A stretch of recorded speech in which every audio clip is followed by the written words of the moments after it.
बिस्मिल्लाहिर्रहमानिर्रहीम। अस्सलाम वालेकुम। आज का जो हमारा टॉपिक है वो ब्लड सर्कुलेटरी सिस्टम का, जो हमने ब्लड सेल और सेल लाइक बॉडीज़ वाला टॉपिक स्टार्ट किया था उसके अंदर हमने रेड ब्लड सेल्स पढ़ लिए थे। आज हम जो है वो वाइट ब्लड सेल्स की WBCs की जो है वो डिटेल पढ़ते हैं। तो WBCs का दूसरा नाम दैट इज़ ल्यूकोसाइट्स। क्या नाम है? ल्यूकोसाइट्स। अब ल्यूको क्यों कहते हैं इनको? ल्यूको मीन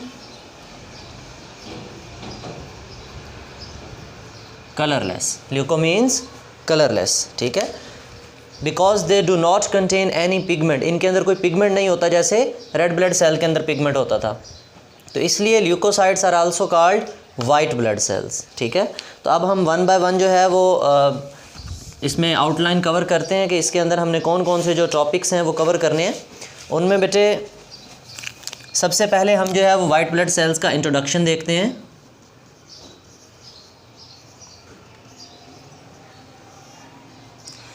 इंट्रोडक्शन में हम बताएंगे कि white blood cells are also called leukocytes, इनको ल्यूकोसाइट्स भी कहते हैं। और जो मेजर डिफरेंस है वाइट ब्लड सेल्स का रेड ब्लड सेल के साथ वो न्यूक्लियस का है, ठीक है। कि जो रेड ब्लड सेल्स थे वो ए न्यूक्लिएटेड सेल्स होते हैं, उनके अंदर न्यूक्लियस मौजूद नहीं था और उनमें 95% पोर्शन जो है वो हीमोग्लोबिन होती थी। तो इसी तरह हमारे पास जो वाइट ब्लड सेल्स होंगे इनमें एक लार्ज न्यूक्लियस होगा, ठीक है। मतलब मैक्सिमम स्पेस जो है वो न्यूक्लियस कवर करेगा और साइटोप्लाज्म बहुत थोड़ा होगा। अच्छा, और इसके अंदर हम इसको कहते हैं कि जो वाइट ब्लड सेल्स होते हैं इनका फंक्शन भी रेड ब्लड सेल से डिफरेंट होता है। रेड ब्लड सेल का काम था रेस्पिरेटरी फंक्शन परफॉर्म करना, रेस्पिरेटरी फंक्शन मीन के गैसेस को ट्रांसपोर्ट करना। लेकिन जो वाइट ब्लड सेल्स हैं इनका जो मेन रोल है वो हमारी बॉडी में इम्यूनिटी है, ठीक है। डिफेंस सिस्टम जो बनाते हैं वो वाइट ब्लड सेल्स बनाते हैं, ठीक है। तो हम देखते हैं कि इसके इंट्रोडक्शन में हम बताएंगे कि ये क्या हैं। कलरलेस हैं, इनके अंदर प्रॉपर न्यूक्लियस होता है, ठीक है। फिर साइज़ की अगर हम बात करें तो हम कहते हैं these white blood cells are twice larger than the RBCs।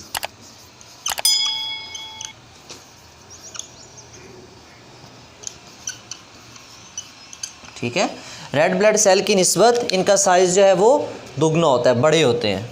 अच्छा, नंबर्स देखें जनरल।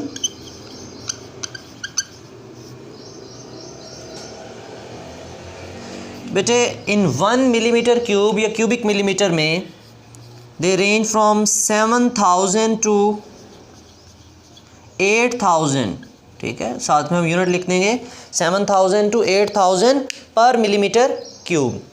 अब इनके नंबर कम क्यों होते हैं? क्योंकि इनका साइज़ जो है वो बड़ा होता है, ट्वाइस साइज़ है ना, तो इसलिए इनके नंबर जो हैं वो क्या होते हैं? कम होते हैं 1 मिलीमीटर क्यूब में, ठीक है। अच्छा, अब इनकी जो है वो हम जनरल क्लासिफिकेशन देखते हैं कि इनकी मेन जो है वो क्लासिफिकेशन कौन सी है। फिर उस क्लासिफिकेशन की बेस पे हम वन बाय वन जो है इसकी टाइप्स को डिस्कस करते हैं।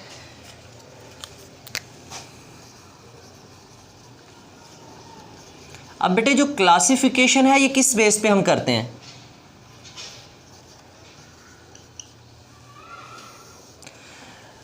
दो बेसिस पे इसकी जो क्लासिफिकेशन है, पहली जो बेस है उसके ऊपर, वैसे तो काफ़ी सारी जो है वो बेसिस जिनके ऊपर हम क्लासीफाई कर सकते हैं WBCs को, लेकिन उनमें जो मेजर जो हैं आपकी बुक ने जो डिस्कस की हैं उनमें हमारे पास दो बड़ी कैटेगरीज़ हैं।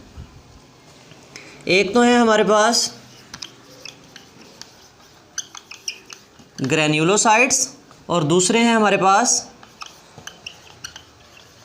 ए ग्रैन्युलोसाइट्स एंड ए ग्रैन्युलोसाइट्स। अब ग्रैन्युलोसाइट्स और ए ग्रैन्युलोसाइट्स के अंदर क्या क्या चीज़ें डिफरेंट हैं वही इनकी जो है वो क्लासिफिकेशन की बेस है। अब ग्रैन्युलोसाइट्स के बारे में हम कहते हैं as the name indicate that granules, ठीक है। तो इनका जो साइटोप्लाज्म है वो ग्रैनुलर साइटोप्लाज्म है, क्लियर। इनका जो साइटोप्लाज्म है वो ग्रैनुलर साइटोप्लाज्म है। और ए ग्रैन्युलोसाइट, ए मीन नॉट, तो ए ग्रैन्युलोसाइट्स में ग्रैन्यूल्स नहीं होते। इनका साइटोप्लाज्म जो है वो क्लियर होता है और इनके साइटोप्लाज्म में क्या होते हैं? ग्रैन्यूल्स होते हैं, ठीक है। जो हमारे पास ग्रेन्युलोसाइट्स होते हैं इनका जो न्यूक्लियस है वो मल्टी लोब्ड न्यूक्लियस है। कैसा है? मल्टी लोब्ड न्यूक्लियस, ठीक है। और जो हमारे पास ए ग्रेन्युलोसाइट्स हैं इनका जो न्यूक्लियस होता है उसका एक ही लोब होता है, मोनोलोब्ड न्यूक्लियस हम उसको कहते हैं। क्या कहते हैं? मोनोलोब्ड न्यूक्लियस। पहला डिफरेंस क्या था? इनका जो साइटोप्लाज्म है वो ग्रैनुलर साइटोप्लाज्म है, ठीक है। और ए ग्रेन्युलोसाइट्स का जो साइटोप्लाज्म है वो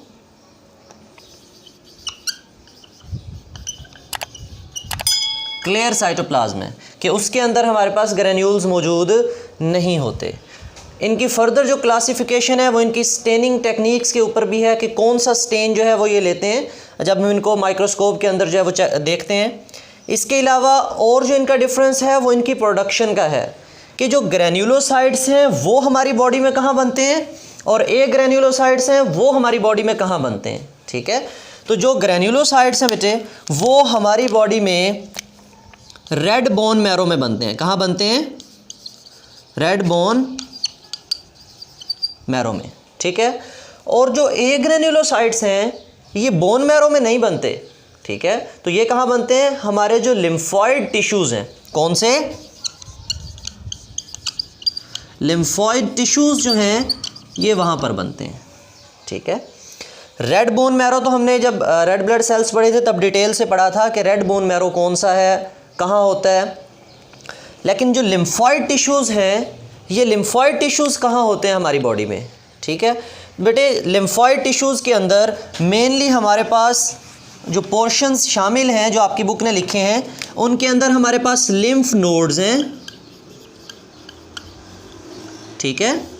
अब ये लिम्फ नोड्स क्या होते हैं? जब हम लिम्फेटिक सिस्टम पढ़ेंगे इंशाल्लाह तो उसमें हम देखेंगे कि लिम्फेटिक सिस्टम का एक पोर्शन है, एक हिस्सा है जिनको हम लिम्फ नोड्स कहते हैं, ठीक है। ये फिल्ट्रेशन एरियाज़ होंगे, जो लिम्फ एक फ्लूइड होगा, जैसे हमारे अंदर ब्लड है इसी तरह एक फ्लूइड होता है जिसको हम लिम्फ कहते हैं। उस लिम्फ को फिल्टर किया करेंगे आर्म पिट्स में और भी बहुत सी जगहों पर जो है वो लिम्फ नोड्स होते हैं। अच्छा, और कहाँ पर बनते हैं हमारे पास ए ग्रेन्युलोसाइट्स? थाइमस में। अब ये थाइमस क्या है? थाइमस ग्लैंड है, ठीक है। थाइमस ग्लैंड हमारे पास हार्ट के ऊपर होता है थोड़ा सा, क्लियर? इस जगह पे ये बात क्लियर हो गई। थाइमस ग्लैंड हार्ट के ऊपर होता है। अच्छा, और कहाँ पर बनते हैं? टॉन्सिल्स के अंदर, ठीक है। अब ये टॉन्सिल्स क्या होते हैं? These are the specialised organs, ठीक है। हर बंदे में नहीं होते। जो हमारा पैलेट है, पैलेट के साथ जो है जो हमारा तालू होता है उसके साथ ये टॉन्सिल्स मौजूद होते हैं। तो इनमें भी हमारे पास ए ग्रेन्युलोसाइट्स बनते हैं। इसी तरह हमारे पास एडिनॉइड टिश्यूज़ के अंदर या एडिनॉइड्स के अंदर बनते हैं। अब ये एडिनॉइड्स क्या होते हैं? ये एडिनॉइड्स हमारी जो रूफ ऑफ माउथ है, जहाँ पे हमारा पैलेट है, पैलेट से ऊपर, ठीक है, पैलेट के साथ साथ जो रूफ ऑफ माउथ है, हमारे मुंह के अंदर जो टिश्यूज़ हैं उनको हम क्या कहते हैं? एडिनॉइड्स कहते हैं, ठीक है। ये स्पेशली हम इनको ग्लैंड्स भी कहते हैं, एडिनॉइड ग्लैंड्स भी कहते हैं हम इन्हें। तो ये वो सारे एरियाज़ हैं जहाँ पे हमारे पास ए ग्रेन्युलोसाइट्स बनते हैं, ठीक है। अब हम इनको फर्दर जो है वो क्लासीफाई करते हैं और इनमें डिफरेंसेस देखते हैं।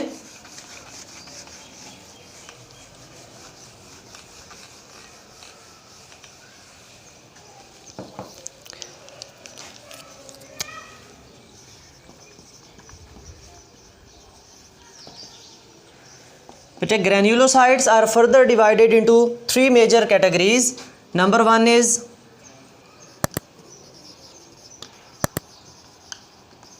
neutrophils, eosinophils and basophils, ठीक है। अब हम वन बाय वन जो है वो इनमें डिफरेंसेस देखते हैं कि न्यूट्रोफिल्स, एओसिनोफिल्स और बेसोफिल्स का फंक्शन क्या है और इनका स्ट्रक्चर कितना कैसा होता है, इनके अंदर न्यूक्लियस की शेप क्या होती है और इनकी जो है वो परसेंटेज जो है वो कितनी पाई जाती है। सबसे पहले हमारे पास न्यूट्रोफिल्स हैं, ठीक है। तो न्यूट्रोफिल्स ऑलमोस्ट 62% जो है वो वाइट ब्लड सेल्स को, जो मेजर पोर्शन है वाइट ब्लड सेल का, उसमें न्यूट्रोफिल्स जो हैं वो टॉप ऑफ द लिस्ट पे आते हैं, ठीक है। अगर हम 100% कंसीडर करें वाइट ब्लड सेल्स को, तो 100 में से 62% जो है वो वाइट ब्लड सेल का पोर्शन किसके पास है? न्यूट्रोफिल्स के पास। अब अगर हम न्यूट्रोफिल्स का जो है वो न्यूक्लियस देखें कि इसका न्यूक्लियस कैसा होता है, हमने कहा कि जो ग्रेन्युलोसाइट्स हैं ये तो इनके साइटोप्लाज्म के अंदर तो ग्रेन्यूल्स होंगे, ठीक है, तो इनका सबका साइटोप्लाज्म ग्रेनुलर होगा। कैसा साइटोप्लाज्म होगा? ग्रेनुलर साइटोप्लाज्म होगा। लेकिन लोब्स के हवाले से हमने कहा था कि इनके जो न्यूक्लियस के लोब्स हैं वो मल्टी लोब्ड न्यूक्लियस होता है इनके पास, ठीक। अब मल्टी लोब कैसे? न्यूट्रोफिल्स के अंदर 2 to 5 लोब्स वाला न्यूक्लियस भी होता है, 2 to 5 लोब्स, ठीक है। किसी में 2, 3, 4 एंड 5 तक लोब्स होते हैं, क्लियर। इस तरह मल्टी लोब्ड न्यूक्लियस होता है, क्लियर। एक तो हमने देख लिया न्यूट्रोफिल्स जो है वो 62% पाए जाते हैं, इनके अंदर लोब जो है वो 2 to 5 लोब्स होते हैं इनके न्यूक्लियस के, साइटोप्लाज्म इनका ग्रेनुलर होता है। अच्छा, और जो मेजर इनके बारे में बात है, जो हमने इनका फंक्शन देखना है कि न्यूट्रोफिल्स का फंक्शन क्या है। The major function of neutrophils is phagocytosis, ठीक है। अब फेगोसाइटोसिस का क्या मतलब होता है? Intake of solid material, clear. ये फेगोसाइटोसिस का काम करते हैं जो हमारी बॉडी में दूसरे एपोप्टोटिक बॉडीज़ होती हैं, या फिर जो है जर्म सेल्स होते हैं, या फिर जो क्या कह सकते हैं उसको कि बैक्टीरिया या वायरसेस जो हमारी बॉडी में दाखिल हो जाते हैं, तो उनको जो है वो किल करते हैं, क्लियर। किल करने के बाद उनको जो है वो क्या कर लेते हैं? फेगोसाइटोज कर लेते हैं, इनगल्फ कर लेते हैं, क्लियर। इनगल्फ करने के बाद उनकी जो है वो डिग्रेडेशन भी करते हैं, इनगल्फ करने के बाद उनकी डिग्रेडेशन भी करते हैं, क्योंकि इनके पास डाइजेस्टिव एंजाइम्स मौजूद होते हैं जो इंगल्फ मटेरियल की क्या कर देते हैं? डाइजेशन कर देते हैं। वो सारे के सारे एंजाइम्स इनके ख़ास तौर पे साइटोप्लाज्म में मौजूद होते हैं। फिर है हमारे पास इओसिनोफिल्स। क्या हैं? इओसिनोफिल्स। तो जो इओसिनोफिल्स हैं ये जस्ट 2% जो है वो हमारे सेल्स का, वाइट ब्लड सेल्स का पोर्शन जो है वो रखते हैं। अगर 100% टोटल हो तो टोटल 100 में से 2% सिर्फ क्या होंगे? इओसिनोफिल्स होंगे, ठीक है। अब इओसिनोफिल्स का लोब कैसा होता है न्यूक्लियस का? तो ये बाई लोब्ड है। बाई मीन कि 2 लोब होंगे इसके, ठीक है। अभी हम देख लेते हैं इसमें ऐसे, क्लियर। लेकिन साइज में न्यूक्लियस इनका क्या होता है? बड़ा होता है।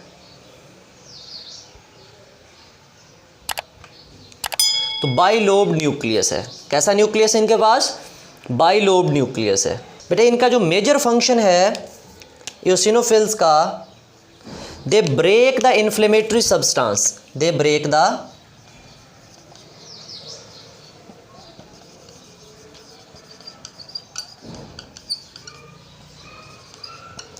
हमारी बॉडी में जो इन्फ्लेमेशन काजिंग एजेंट्स होते हैं, जैसे उनके अंदर हिस्टामीन वगैरह है, या बहुत से प्रोस्टाग्लैंडिन्स होते हैं, प्रोस्टासाइक्लिन्स होते हैं, ये सारे इन्फ्लेमेशन काजिंग एजेंट्स होते हैं, इन्फ्लेमेशन काज कर देते हैं। तो उस इन्फ्लेमेशन को ख़त्म करने के लिए हमारे पास जो सेल्स हैं वो कौन से होते हैं? इओसिनोफिल्स होते हैं, ठीक है। उसके बाद है हमारे पास बेजोफिल्स। बेजोफिल्स हमारे पास जस्ट ओनली 1% होते हैं। कितने होते हैं? 1%। और न्यूक्लियस के हवाले से देखें तो बेजोफिल्स भी बाई लोब्ड होते हैं, बेजोफिल्स भी बाई लोब्ड होते हैं। अच्छा, तो फिर बेजोफिल भी बाई लोब्ड हैं और इओसिनोफिल्स भी बाई लोब्ड है, तो फ़र्क कहाँ पर आएगा? जो इओसिनोफिल्स होते हैं इनके जो लोब्स होते हैं वो थोड़े से डम्बल शेप होते हैं, ठीक है। और जो बेजोफिल्स हैं इनमें जो न्यूक्लियस होता है उसके लोब इतने वाजे नहीं होते, जैसे किडनी शेप न्यूक्लियस भी हम उसको कह देते हैं, ठीक है। तो किडनी शेप न्यूक्लियस होता है किसके अंदर? बेजोफिल्स के अंदर। अगर हम इन सब के साइज़ की बात करें तो हम कहते हैं कि न्यूट्रोफिल्स या इओसिनोफिल्स या बेजोफिल्स, या जैसे हमने जनरल बात की थी कि these cells are twice larger than the RBCs. RBCs का एवरेज साइज़ कितना था? 8 माइक्रोन, ठीक है। तो इनका मैक्सिमम कितना होगा? 14 to 16 माइक्रोन के इन बिटवीन होता है, ठीक है। कोई एक दो इसे लार्ज ऊपर भी चले जाते हैं, बड़ा साइज़ भी हो जाता है। नेक्स्ट हमारे पास ए ग्रेन्युलोसाइट्स हैं।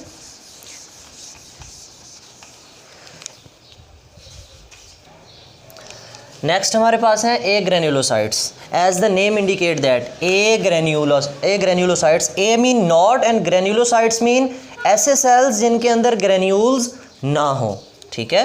तो agranulocytes mean these cells have the clear cytoplasm, they do not have any granule in them.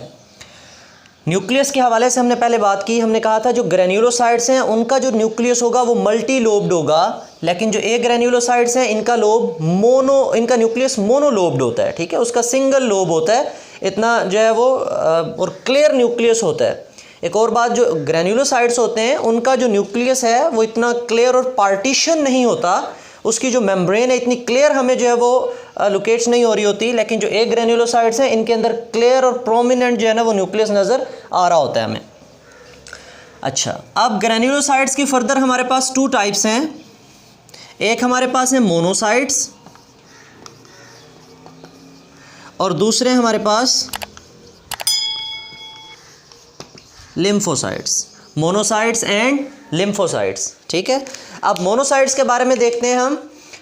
Size की अगर हम बात करें तो हम कहते हैं monocytes are 2 to 3 times larger, 2 to 3 times larger than RBCs, ठीक है। रेड ब्लड सेल की निस्बत ये 2 to 3 times लार्जर हैं, याद रखना मोनोसाइट, बाकी सारे सेल्स 2 times लार्जर थे। और आने वाले वक्त में हम देखेंगे कि लिम्फोसाइट्स जो हैं ये स्लाइट लार्जर होते हैं आरबीसी से, ये ट्वाइस और थ्राइस का चक्कर ही नहीं होता यहाँ पे, ठीक है।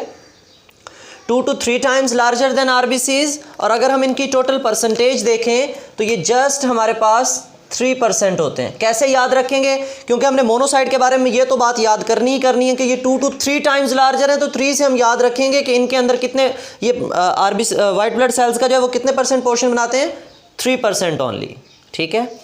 न्यूक्लियस की अगर हम बात करें तो वो कहते हैं कि जो मोनोसाइट्स होते हैं इनका न्यूक्लियस स्फेरिकल ओवल शेप भी हो सकता है, स्फेरिकल शेप भी होता है, मतलब गोल भी होता है, राउंड या ओवल, इस तरह का इसमें न्यूक्लियस होता है, और लार्ज न्यूक्लियस होता है, ठीक है,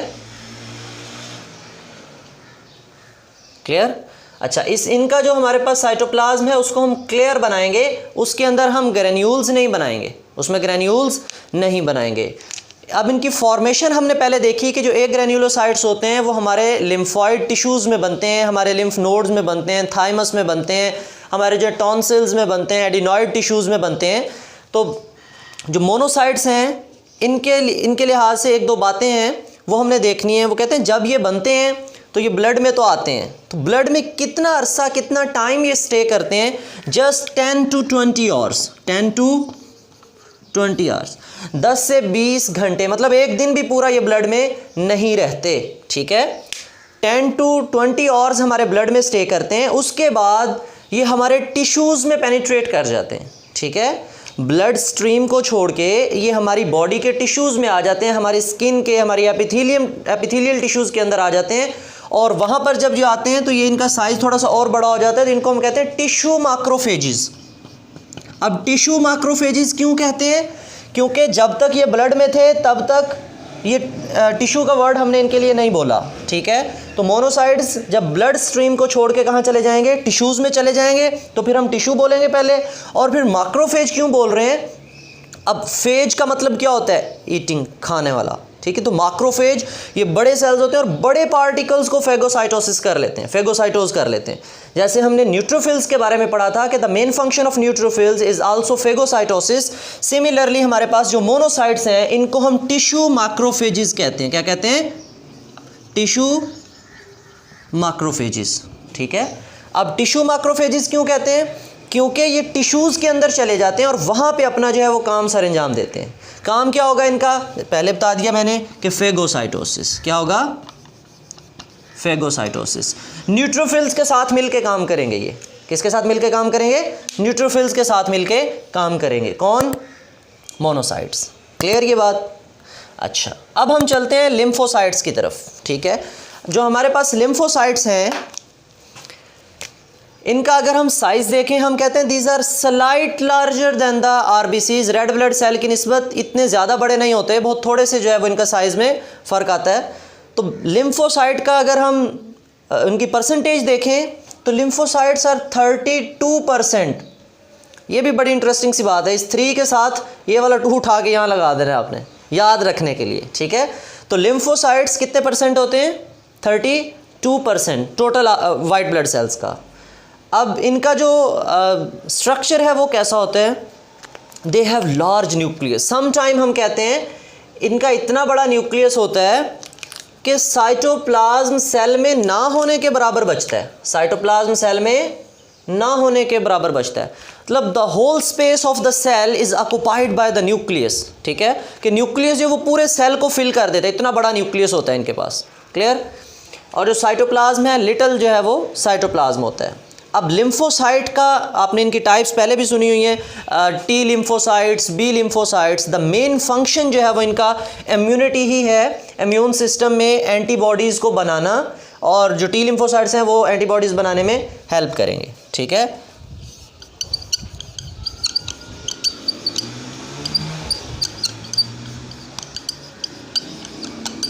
formation of antibodies, formation of antibodies, इनका जो मेन फंक्शन है वो क्या है? Formation of antibodies. किनका फंक्शन है ये? लिम्फोसाइट्स का, क्लियर। नेक्स्ट जो है वो हम जनरल फंक्शंस देखते हैं वाइट ब्लड सेल्स के। बेटे वाइट ब्लड सेल्स के अंदर हमने पढ़ा कि एक इनका जो मेन फंक्शन है that is phagocytosis, that is phagocytosis. ये फेगोसाइटोसिस में कितने सेल्स ने हेल्प की थी फेगोसाइटोसिस करने में? 2 सेल्स थे, ठीक है। एक ग्रेन्युलोसाइट्स में से था और दूसरा कहाँ से था? ग्रेन्युलोसाइट्स में से। जो एक ग्रेन्युलोसाइट्स में से थे वो कौन से थे? न्यूट्रोफिल्स, ठीक है। और जो ग्रेन्युलोसाइट्स में से थे वो कौन से थे? मोनोसाइट्स। कौन से थे? मोनोसाइट्स, ठीक है। तो ये 2 सेल्स हैं जिनका मेन काम क्या है? फेगोसाइटोसिस। अभी हमने बात की थी फेगोसाइटोसिस में क्या होता है कि लार्ज पार्टिकल्स जो हैं उनको इंगल्फ करना होता है, खाना होता है। अब ये लार्ज पार्टिकल्स कौन से होते हैं? ये बेटे बैक्टीरिया भी हो सकते हैं, ये हमारी बॉडी के सेल्स भी हो सकते हैं जो एपोप्टोसिस के ज़रिए जो है वो जिनकी डेथ होती है। इसी तरह कैंसरस सेल्स भी हो सकते हैं हमारी बॉडी के, जिनको जो है वो बॉडी से ख़त्म करने के लिए किनकी ज़रूरत होती है? न्यूट्रोफिल्स की और मोनोसाइट्स की ज़रूरत होती है, ठीक है। तो इनका मेन फंक्शन क्या है? That is phagocytosis, clear. इनमें से मेगा कैरियोसाइट्स कौन से बनते हैं? मोनोसाइट्स बनते हैं। और कब बनते हैं? जब ये ब्लड में होते हैं या जब टिश्यू में जाते हैं? जब टिश्यू में जाते हैं तो तब ये क्या बन जाते हैं? मैक्रोफेजेस, जिनको हम क्या लफ्ज़ बोलते हैं? टिश्यू मैक्रोफेजेस, ठीक है।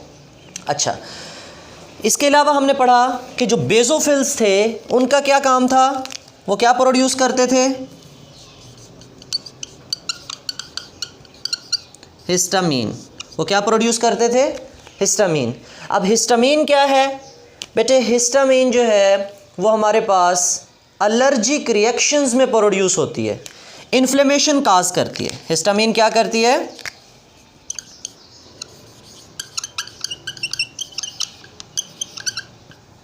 इन्फ्लेमेशन काज करती है, ठीक है। अब एलर्जिक रिएक्शन ख़ास तौर पे हमें फ्लू हो जाता है, नज़ला ज़ुकाम हो जाता है, तो ऐसा लगता है हमारा नाक बंद हो गया है, ठीक है। असल में इसमें होता क्या है कि हमारी जो नेज़ल ब्लड वेसल्स होती हैं वो डायलेट कर जाती हैं, ठीक है। इसका भी बहुत इंटरेस्टिंग मैकेनिज़्म है बेटे। जब हमें कहीं पे इन्फेक्शन होता है, क्या होता है? इन्फेक्शन, तो वहाँ पे जो बेसोफिल्स हैं आके हिस्टामीन जो है वो प्रोड्यूस करते हैं। क्या प्रोड्यूस करते हैं? हिस्टामीन।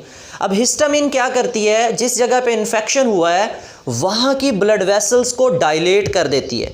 ब्लड वेसल्स के दरमियान में जो पोर्स हैं, सुराख हैं, वो थोड़े थोड़े बड़े हो जाते हैं, ठीक है, ताकि जो ब्लड के अंदर दूसरे सेल्स हैं, वाइट ब्लड सेल्स जैसा कि न्यूट्रोफिल्स हैं और मोनोसाइट्स हैं, वो उन सुराखों से आसानी से गुजर के उस इन्फेक्शन वाली साइड पे आ सकें, ठीक है। तो जब भी हमें कहीं इन्फ्लेमेशन, सोजिश होती है या वहाँ पे रेडनेस हो जाती है तो इसका वो किसकी वजह से होती है? हिस्टामीन की वजह से, ठीक है। आमतौर पे नज़ला ज़ुकाम में भी हम मेडिसिन लेते हैं ना, एंटी हिस्टामीन्स, एलर्जी के लिए एरिनिक वगैरह, तो वो इसके उलट काम करती हैं। ये बात क्लियर हो गई? अच्छा, इसी तरह हमारे पास बेसोफिल्स जो हैं वो हेपारिन भी प्रोड्यूस करते हैं। क्या प्रोड्यूस करते हैं? हेपारिन। हेपारिन क्या है बेटे? हेपारिन जो है वो एंटी कोआगुलेंट है। क्या है ये?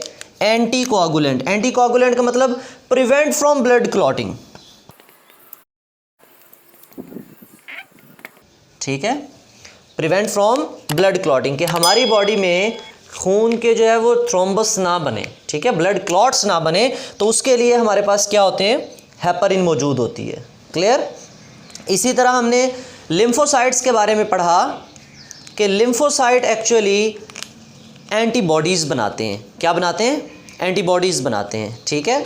अब वो उनमें टाइप्स होती हैं, B lymphocytes and T lymphocytes, और फिर फर्दर उनमें जो है वो 3 to 4 जो है वो टाइप्स होती हैं। बी सेल्स हैं, मेमोरी बी सेल्स हैं, या टी सेल्स हैं, हेल्पर टी सेल्स हैं, विच अ नंबर ऑफ टाइप्स आते हैं, ठीक है। तो बेटे हमारे पास हिस्टामीन और हेपरिन का फंक्शन समझ आ गया। जनरल फेगोसाइटोसिस समझ आ गई कि न्यूट्रोफिल्स और मोनोसाइट्स क्या करते हैं। यूसिनोफिल्स के बारे में हमने पढ़ा था कि they break the inflammatory substance, जहाँ पे अल्लाह पाक ने इन्फ्लेमेशन के लिए सेल्स रखे हैं तो वहाँ पे इन्फ्लेमेशन को ख़त्म करने के लिए भी सेल्स रखे हैं।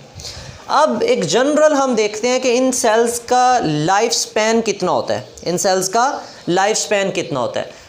बेटे ऐसे ही है कि आपके पास एक आर्मी ऑफिसर है या आपके आर्मी है, क्लियर, जब तक दुश्मन का हमला नहीं होता तब तक वो ज़िंदा रहेगा, ठीक है।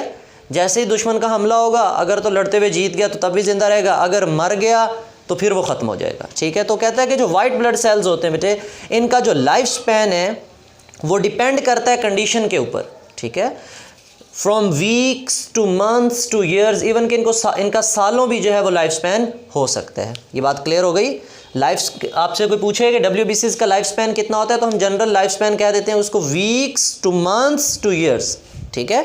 डिपेंड करता है according to the body's need, हमारी बॉडी की ज़रूरत के लिहाज से जो है वो इनका लाइफ स्पैन होता है। फिर इनकी फेट क्या है, किस्मत क्या है। जब वाइट ब्लड सेल्स जो हैं वो मर जाते हैं तो फिर ये कहाँ जाते हैं, ठीक है। आपने देखा होगा कि रात को सोए उठते हैं तो आँखों में जो है वो गिद्ध आ जाती है, ठीक है। या इसी तरह हमें कहीं इन्फेक्शन हो जाए तो वो ज़ख़म अगर ख़राब हो जाए तो उसमें पस पड़ जाती है। तो बेटे वो जो पस होती है, वो जो वाइट सब्सटेंस होती है, वो किसके मरने से बनती है, वाइट ब्लड सेल्स के। During fighting with the germs, जब ये जर्म्स के साथ लड़ाई करते हैं, अगर ये वाइट ब्लड सेल्स मारे जाएँ, ठीक है, अगर वाइट ब्लड सेल लड़ते हुए मर जाएं तो ये उस इन्फेक्टेड एरिया के ऊपर जो है वो कमोलेट हो जाते हैं इन द फॉर्म ऑफ पस। आपसे ये भी शॉर्ट क्वेश्चन पूछा जाता है, हाउ द पस इज़ फॉर्म्ड, हाउ द पस इज़ फॉर्म्ड। पस कब बनती है, जब स्पेशली न्यूट्रोफिल्स और मोनोसाइट्स या दूसरे वाइट ब्लड सेल्स लड़ते हुए किसी जर्म के साथ मर जाएँ तो वो वहाँ पर वाइट सब्सटेंस बनाते हैं जिसको हम क्या कहते हैं, पस कहते हैं। ये बात क्लियर हो गई बेटे। अगर एक दफ़ा हम इसको दोबारा रिपीट कर लेते हैं कि हमारे पास वाइट ब्लड सेल्स हैं, रेड ब्लड सेल्स से साइज़ में बड़े हैं, ट्वाइस से थ्राइस तक भी हैं हमारे पास। हमने कहा कि जो रेड ब्लड सेल थे उनमें न्यूक्लियस नहीं होता, वाइट ब्लड सेल में न्यूक्लियस होता है, तो एक वाज़े न्यूक्लियस होता है। फिर हमने वाइट ब्लड सेल में फ़र्दर क्लासिफिकेशन देखी, हमने उसका साइज़ देखा, उनके नंबर देखे 7000 to 8000 पर mm³। अब क्लासिफिकेशन में हमने on the base of granules in the cytoplasm और उनके न्यूक्लियस की जो लोब हैं उसकी बेस पे हमने क्लासिफिकेशन की। हमने कहा 2 टाइप के हमारे पास WBCs बनेंगे, ग्रैन्युलोसाइट्स बनेंगे और एक ग्रैन्युलोसाइट्स। ग्रैन्युलोसाइट्स में ग्रैन्यूल्स होंगे उनके साइटोप्लाज्म में, और एक ग्रैन्युलोसाइट्स में ग्रैन्यूल्स नहीं होंगे। उनकी फिर फर्दर हमने टाइप्स पढ़ी, न्यूट्रोफिल्स, यूसिनोफिल्स एंड बेसोफिल्स, उनकी टाइप्स पढ़ी हमने, मोनोसाइट्स एंड लिम्फोसाइट्स, ठीक है। फिर हमने उनका फंक्शन देखा, उनकी इंडिविजुअल परसेंटेजेस देखी, और एक दो बातें जो है हमने अलग-अलग भी देखी कि हमारे पास जो मोनोसाइट्स थे उनमें आई थिंक मोनोसाइट्स जो हैं वो 10 to 20 आवर्स जो है वो हमारे ब्लड में रहते हैं, उसके बाद जो है वो टिश्यू मैक्रोफेजेस बन जाते हैं। ये भी बहुत दफ़ा आपसे क्वेश्चन पूछा जाता है, ठीक है। इसी तरह जो है वो थ्राइस लार्जर वाला क्वेश्चन पूछा जाता है कि वो रेड ब्लड सेल बताएं वो वाइट ब्लड सेल बताएं जो थ्राइस लार्जर है than the red blood cells. Clear. तो अगर आपको कोई क्वेश्चन है तो आप कमेंट सेक्शन में पूछ सकते हैं। थैंक यू, अल्लाह हाफिज़।